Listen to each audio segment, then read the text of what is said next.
My name is Ernie Weiss. I'm with Ernest PC. We are the U.S. law representative firm in San Diego and Orange County, California. And this is my opportunity to speak briefly with you about the subject of warnings and misrepresentations regarding products in a COVID-19 era. One thing we know about the COVID-19 era is that society is in a state of flux. And the law with regard to warnings is also very much in a state of flux. We know one thing for sure, and that is with a sharp and aggressive plaintiff's bar, there are going to be lawsuits filed against entities rising from COVID-19 claims. Since March of this year, in California, 550 lawsuits have been filed pertaining to COVID-19 claims.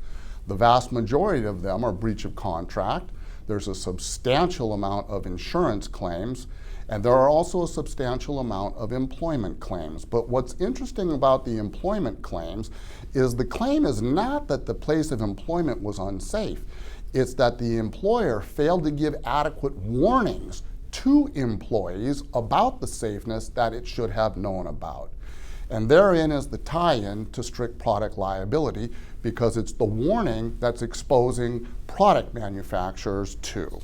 We all know that in common law, a product manufacturer and supplier has a responsibility to warn of hazards that it should know about, that it does know about, based on the scientific evidence of that product. Failure to do so in the state of California and most other venues is strict liability.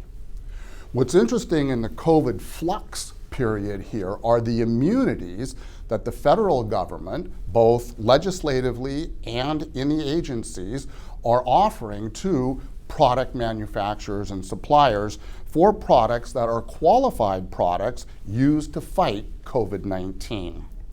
The first one was called the PrEP Act, and that was at the February of 2020 Public Readiness and Emergency Preparedness Act.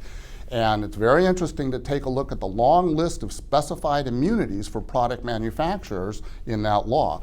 And then the CARES Act came out, by which the federal government issued over $1 trillion in funding to businesses and persons. But the big ticket item in that also was even more expansive immunities to product manufacturers for these type of products. And now you know there's pending legislation in Congress. There's a big argument over extending CARES, how much money is going to go out to the people and to the businesses. But the big fight there is in the immunities that are going to be offered to product manufacturers and suppliers. You're going to need to find out when that law finally passes is the scope of that immunity. Interestingly, though, the FDA on its own has written cease and desist letters to product manufacturers, not regarding the defect of the product, but with regard to the warning. The first one they issued was to Gojo USA. That's the largest sanitizing manufacturer in the United States. Think Purell.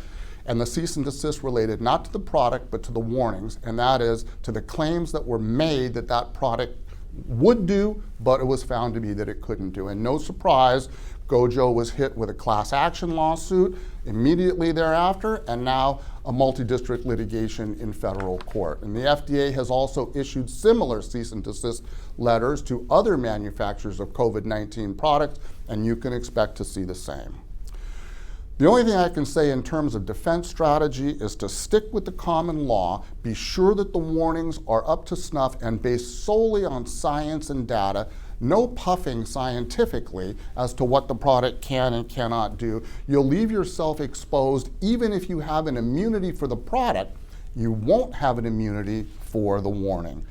I also suggest that you carefully follow the control for the Center for Disease Control policies and procedures, so that at the end of the day, if your warning is correct and you follow those policies and procedures, even if you don't capture an immunity, you're going to have some pretty solid defenses. It's going to be very interesting to see how the state of flux in the law plays out for pandemic-oriented products. We need to keep our eyes on the legislation.